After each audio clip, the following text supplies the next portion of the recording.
इस कार्यक्रम के प्रायोजक हैं रायपुर होम्स। शेयर मार्केट में बुधवार को भी बायर्स का कंट्रोल रहा और निफ्टी ने 25,000 के लेवल के करीब आकर कंसोलिडेट किया। निफ्टी और सेंसेक्स में बढ़त कायम है और निवेशक उम्मीद कर रहे हैं कि ऊपरी लेवल पर कंसोलिडेट करने के बाद एक अपमूव आ सकती है। निफ्टी 25,000 के लेवल के करीब लगातार मंडरा रहा है। मार्केट में इंडाइसिस मूव के अलावा स्टॉक स्पेसिफिक्स एक्शन भी जारी है। कुछ स्टॉक में 20% की बढ़त रही और उनमें अपर सर्किट लगा। ये स्टॉक पिछले कुछ दिनों से अप ट्रेड में हैं और यही इनका सेटअप है। बुधवार को अपर सर्किट के बाद गुरुवार को भी ये स्टॉक तेजी में रह सकते हैं। नमस्कार, एशियन न्यूज की खास पेशकश स्टॉक पे टॉक में आपका स्वागत है। मैं हूं आपके साथ अमनदीप।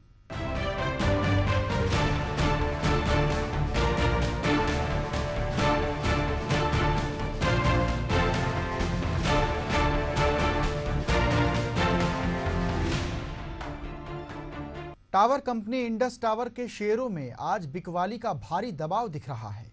एक दिन पहले मंगलवार 30 जुलाई को कंपनी ने जून तिमाही के नतीजे के साथ साथ शेयर बैक को मंजूरी का भी ऐलान किया।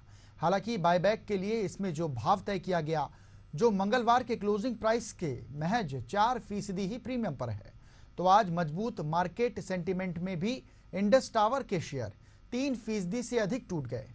फिलहाल बीएसई पर ये 2.25% की गिरावट के साथ 437 रुपए के भाव पर है। इंट्राडे में ये 3.70% फिसलकर 430 रुपए के भाव पर टूट कर आ गया था।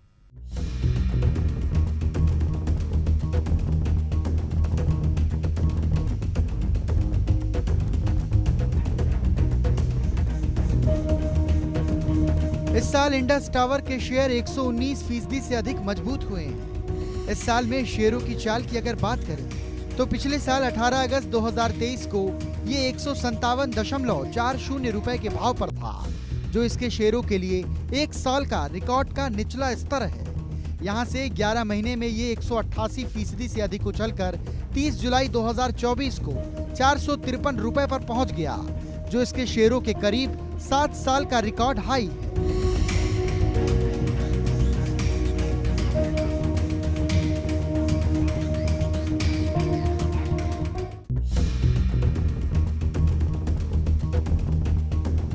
इंडस टावर्स ने 8 साल में पहली बार बायबैक का ऐलान किया। इससे पहले कंपनी ने 2016 में बायबैक किया था और तब ये भारतीय इंफ्राट्रेल के नाम से थी। इंडस टावर टेंडर रूट के जरिए 5.67 करोड़ शेयर यानी 2.1% हिस्सेदारी के बराबर होल्डिंग का बायबैक करेगी। कंपनी इसे 465 रुपए के भाव से वापस खरीदेगी, जो मंगलवार के क्लोजिंग प्राइस 447 रुपए से महज 4% प्रीमियम पर है। ये बायबैक करीब 2640 करोड़ रुपए का होगा। इसके लिए रिकॉर्ड डेट 9 अगस्त फिक्स की गई है।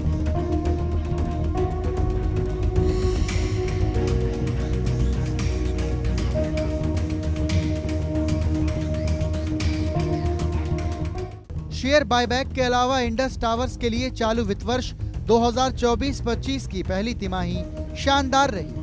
जून तिमाही में कंपनी का शुद्ध मुनाफा सालाना आधार पर 43% उछलकर 1925 करोड़ रुपए पर पहुंच गया।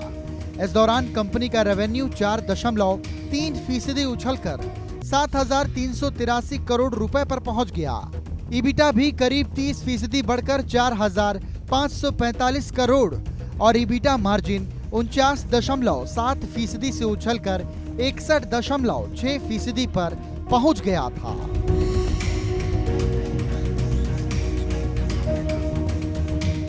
नेचुरल गैस को जल्द ही जीएसटी के दायरे में लाया जा सकता है। पेट्रोलियम और वित्त मंत्रालय के बीच नेचुरल गैस पर 18% जीएसटी पर सहमति बनी है। सूत्रों के हवाले से मिली जानकारी के मुताबिक ये प्रस्ताव फिटमेंट कमेटी में भेजा गया है। सूत्रों के मुताबिक फीड स्टॉक होने की वजह से नेचुरल गैस को जीएसटी में लाना आसान है। नेचुरल गैस कई प्रोडक्ट के लिए फीड स्टॉक है, जिसमें फर्टिलाइजर, सीएनजी, एलपीजी जैसे प्रोडक्ट शामिल हैं।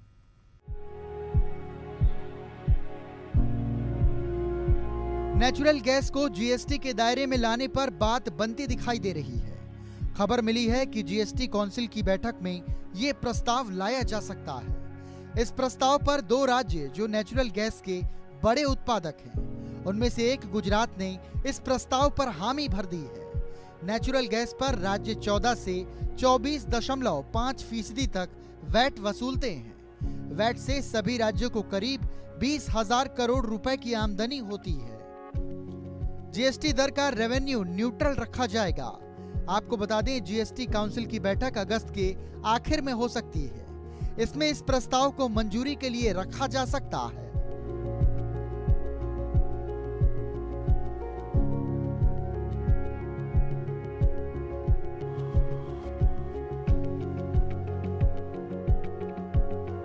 मार्केट एक्सपर्ट्स का कहना है कि अगर नेचुरल गैस को जीएसटी के दायरे में लाया जाता है तो इससे ऑयल एक्सप्लोरेशन और प्रोडक्शन कंपनियों को फायदा होगा। इन कंपनियों में IGL, Gujarat gas, ONGC, oil India और पेट्रोनेट एलएनजी कंपनी शामिल है। मॉर्गन स्टैनली की एक रिपोर्ट में कहा गया कि अगर इसे लागू किया जाता है तो इससे पूरी गैस वैल्यू चेन को फायदा हो सकता है। सीएनजी डिस्ट्रीब्यूटर्स गैस की कम कीमत का फायदा ग्राहकों तक भी पहुंचा सकेंगे।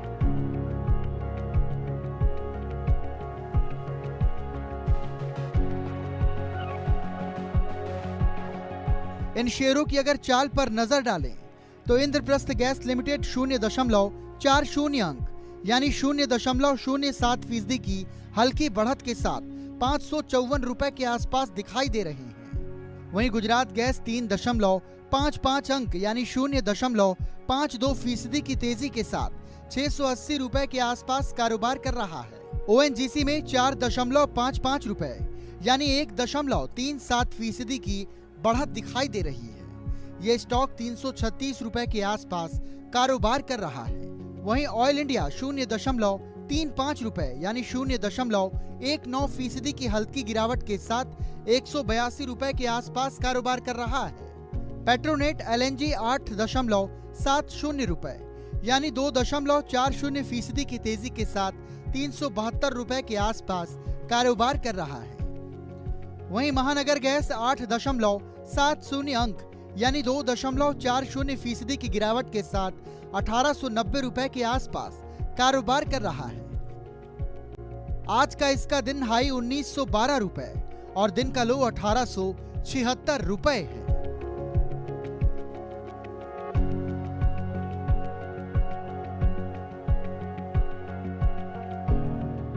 सेबी ने फ्यूचर एंड ऑप्शन ट्रेडिंग पर सख्ती दिखाते हुए कुछ कदम उठाए हैं।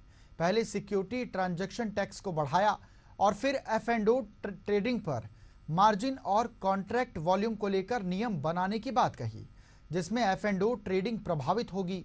एक्सपर्ट्स मानते हैं कि सेबी के इन कदमों के बाद लोग डब्बा ट्रेडिंग की तरफ जा सकते हैं। मार्केट एक्सपर्ट अजय बग्गा कहते हैं कि एफ&ओ मार्केट में वॉल्यूम कम होता जाएगा तो असली हेजिंग भी महंगी हो जाएगी और उसे अप्लाई करना मुश्किल हो जाएगा। ये एक मुद्दा है, इसलिए बाजार भी उथला हुआ होगा। उन्होंने कहा कि इसका एक और अप्रत्याशित परिणाम ये हो सकता है कि बाजार एक्सचेंज से बाहर चला जाएगा और इससे कुछ हद तक डब्बा ट्रेडिंग शुरू हो जाएगी। वे सभी प्रोवाइडर वापस आ जाएंगे और उनके पास पर्याप्त रिस्क कंट्रोल न होने और टैक्स ब्रैकेट से बाहर होने के कारण पैसा लेकर गायब होने का अपना बहुत बड़ा रिस्क है।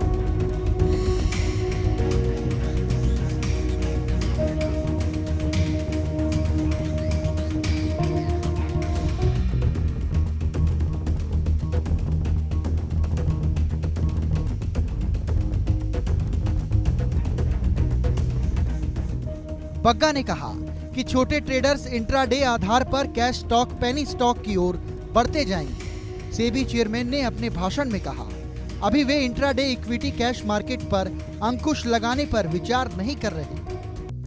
अजय बग्गा ने कहा कि ऐसे स्टॉक की एक बड़ी सूची है जो मार्जिन के परमिशन से बाहर हो जाएंगे और कुछ हद तक बाजारों को भी प्रभावित करेंगे। कुल मिलाकर सेबी ने जो लक्ष्य रखा है उसके बारे में इरादा अच्छा है। इससे लॉट साइज में बढ़ोतरी होगी, लेकिन इससे सहमत नहीं हुआ जा सकता। लेकिन अब ये होने जा रहा है, इसलिए हमें भी उसी दिशा में आगे बढ़ना चाहिए।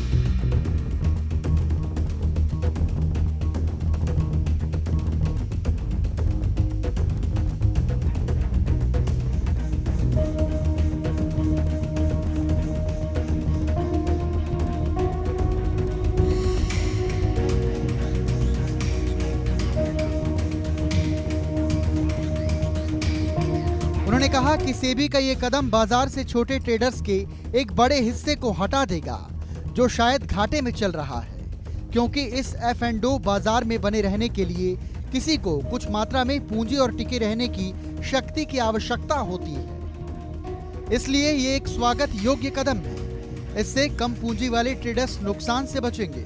उन्होंने कहा कि हालांकि इस कदम से डब्बा ट्रेडिंग वाले फिर से सक्रिय हो सकते हैं, जिसमें निवेशकों के लिए बहुत बड़ा रिस्क है।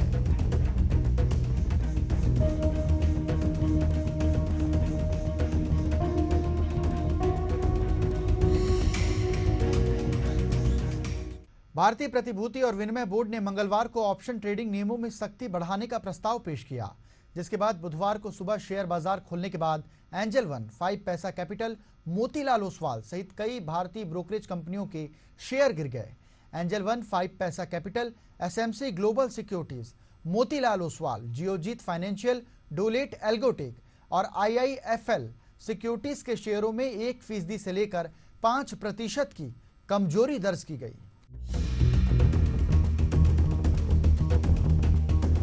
दरअसल मंगलवार 30 जुलाई को मार्केट रेगुलेटर सेबी ने इंडेक्स ऑप्शन के लिए मिनिमम ट्रेडिंग अमाउंट को 3 गुना से अधिक बढ़ाने, हर सप्ताह अनुबंधों की संख्या कम करने और मार्जिन बढ़ाने का प्रस्ताव पेश किया। सेबी का ये कदम इंडेक्स डेरिवेटिव्स में सट्टेबाजी को कम करने के मकसद से उठाया गया है। सेबी ने अपने प्रस्ताव में कहा कि ब्रोकर्स को क्लाइंट से ऑप्शन प्रीमियम अग्रिम आधार पर लेना चाहिए।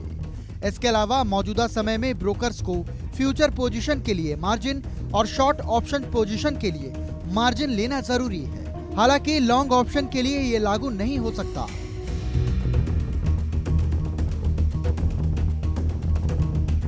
नियमों में बदलाव का उद्देश्य कॉन्ट्रैक्ट की शुरुआत में प्रीमियम का भुगतान सुनिश्चित करने के लिए स्थिरता लाना और रिस्क को बेहतर ढंग से मैनेज करना है।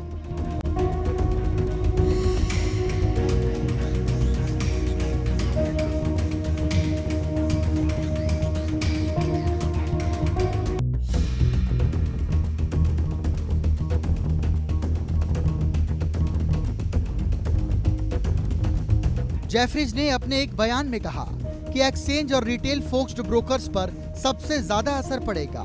सबसे ज्यादा असर वीकली ऑप्शन कॉन्ट्रैक्ट की संख्या में कमी से आ सकता है। जेफरीज ने कहा कि यदि बंद हो चुके प्रोडक्ट्स से जारी रहने वाले प्रोजेक्ट्स की ओर संख्या बढ़ती है तो बीएसई प्रभाव की भरपाई कर सकता है और मुनाफा भी कमा सकता है।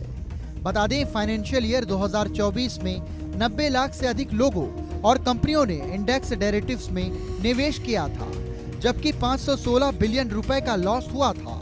सामने आई जानकारी के मुताबिक एंजल वन के प्रति क्लाइंट डेरिवेटिव ऑर्डर की संख्या में 30% की कमी आ सकती है और ये 20 रुपए से 25 रुपए प्रति ऑर्डर की कीमत बढ़ा सकता है।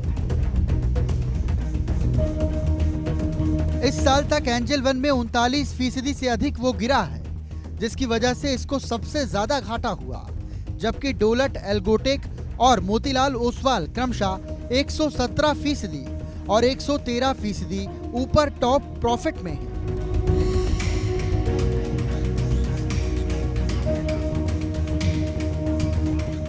कारोबार सप्ताह के तीसरे दिन सोने चांदी में उछाल देखने को मिला। दोनों धातुओं की कीमतों में मामूली बढ़ोतरी दर्ज की गई। बुधवार सुबह सोना लगभग 249 रुपए मजबूत हुआ, जबकि चांदी में 687 रुपए का उछाल आया। बता दें, बजट के बाद सोने चांदी के भाव में बेहद गिरावट देखने को मिली है।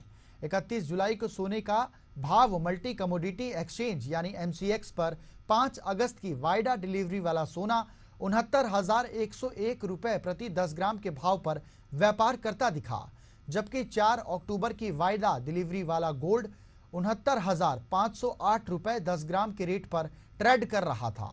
इसके अलावा 5 दिसंबर की फ्यूचर डिलीवरी वाला सोना 69,551 रुपए प्रति 10 ग्राम के रेट पर व्यापार करता नजर आया।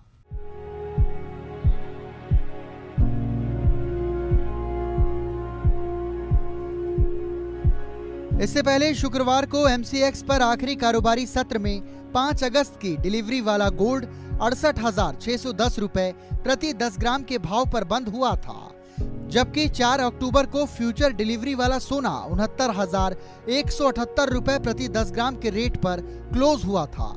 इसके अलावा 5 दिसंबर की वायदा डिलीवरी वाला सोना 69,635 रुपए प्रति 10 ग्राम के भाव पर बंद हुआ था।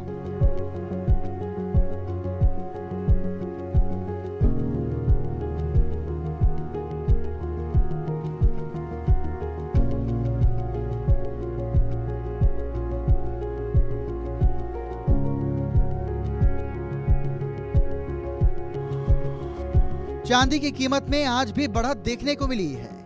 MCX पर 5 सितंबर की फ्यूचर डिलीवरी वाली चांदी 677 रुपए मजबूत होकर 83,336 रुपए प्रति किलो के रेट पर ट्रेड करती दिखाई दी, जबकि 5 दिसंबर की वायदा डिलीवरी वाली चांदी 650 रुपए बढ़त के साथ 85,450 रुपए प्रति किलो के भाव पर व्यापार कर रही थी।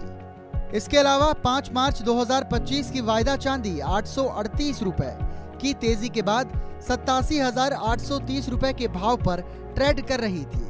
इससे पहले 30 जुलाई को 5 सितंबर की फ्यूचर डिलीवरी वाली चांदी 82,659 रुपए प्रति किलो के भाव पर क्लोज हुई थी, जबकि 5 दिसंबर की फ्यूचर सिल्वर 84,800 रुपए प्रति किलो पर क्लोज हुई थी। इसके अलावा 5 मार्च 2025 की वायदा चांदी 86,992 के भाव पर बंद हुई।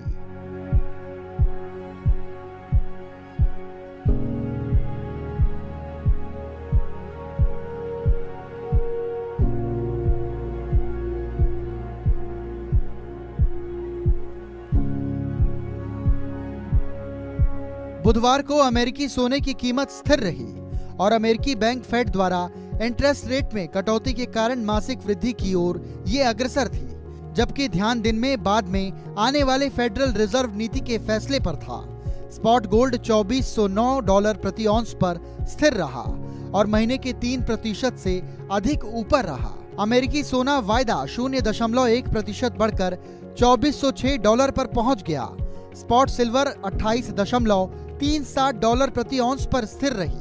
प्लेटिनियम 0.2% बढ़कर $961.12 पर पहुंच गया और पैलेडियम 0.6% बढ़कर $893 पर पहुंच गया।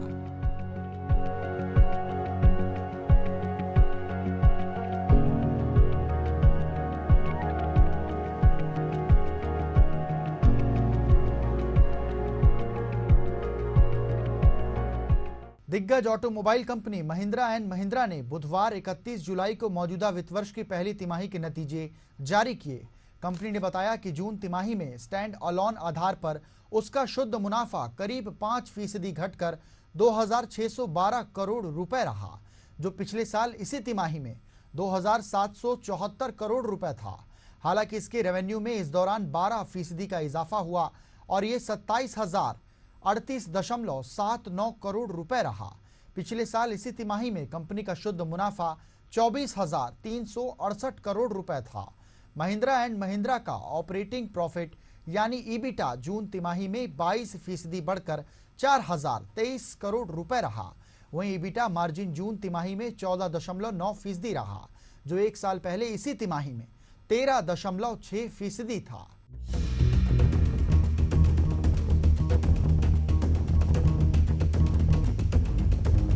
कंपनी ने बताया कि उसने जून तिमाही के दौरान कुल 3.33 लाख यूनिट की बिक्री की, जो पिछले साल की इसी तिमाही के मुकाबले 11% अधिक है। कंपनी के ऑटोमोटिव बिजनेस की वॉल्यूम ग्रोथ जून तिमाही के दौरान सालाना आधार पर 13% बढ़ी। वहीं ट्रैक्टर बिजनेस की वॉल्यूम ग्रोथ सालाना आधार पर 6% रही। महिंद्रा ने बताया कि जून तिमाही के दौरान उसके ऑटोमोटिव बिजनेस का रेवेन्यू ग्रोथ 13% बढ़कर 18,947 करोड़ रुपए रहा। वहीं फार्म इक्विपमेंट बिजनेस का रेवेन्यू ग्रोथ 9.8% बढ़कर 8,144 करोड़ रुपए रहा।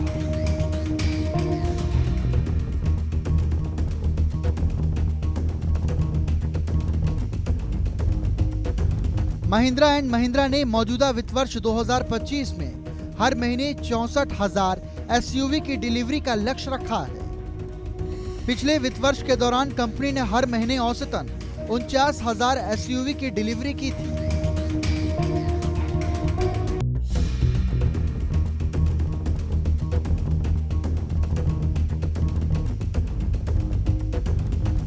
महिंद्रा एंड महिंद्रा के मैनेजिंग डायरेक्टर और सीईओ अनीश शाह ने कहा कि हमने अपने सभी सेगमेंट में मजबूत प्रदर्शन के साथ वित्त वर्ष 2025 की शुरुआत की है। ऑटो और फार्म सेगमेंट में हमारा मार्केट शेयर बढ़ा है और मार्जिन में विस्तार भी जारी है। इस गति के साथ हम वित्त वर्ष 2025 में बड़े पैमाने पर काम करना जारी रखेंगे। एनएसई पर महिंद्रा एंड महिंद्रा के शेयर करीब 1% तेजी के साथ 2953 रुपए के भाव पर कारोबार कर रहे थे। इस साल की शुरुआत से अब तक की कंपनी के शेयरों में करीब 73% की तेजी आ चुकी है। वहीं पिछले एक साल में इसने अपने निवेशकों को 100% का मल्टी बैगर रिटर्न दिया है।